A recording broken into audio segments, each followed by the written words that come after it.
اے نبی، یہ کتاب جو تمہاری طرف وحی کی گئی ہے اس کو پڑھا کرو اور نماز کے پابند رہو۔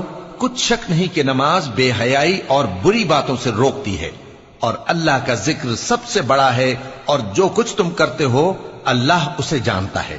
اور اہل کتاب سے بحث نہ کرو مگر ایسے طریق سے کہ نہایت اچھا ہو۔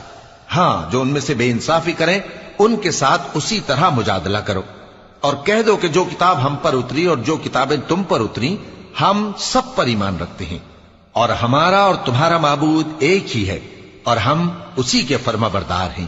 اور اسی طرح ہم نے تمہاری طرف کتاب اتاری ہے تو جن لوگوں کو ہم نے کتابیں دی تھیں وہ اس پر ایمان لے آتے ہیں، اور بعض ان مشرک لوگوں میں سے بھی اس پر ایمان لے آتے ہیں، اور ہماری آیتوں سے وہی انکار کرتے ہیں جو ہیں ہی کافر۔ اور تم اس سے پہلے کوئی کتاب نہیں پڑھتے تھے اور نہ اسے اپنے ہاتھ سے لکھ ہی سکتے تھے۔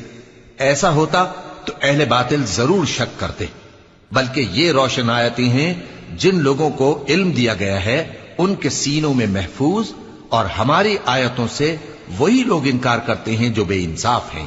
اور کافر کہتے ہیں کہ اس پر اس کے پروردگار کی طرف سے نشانیاں کیوں نازل نہیں ہوئیں؟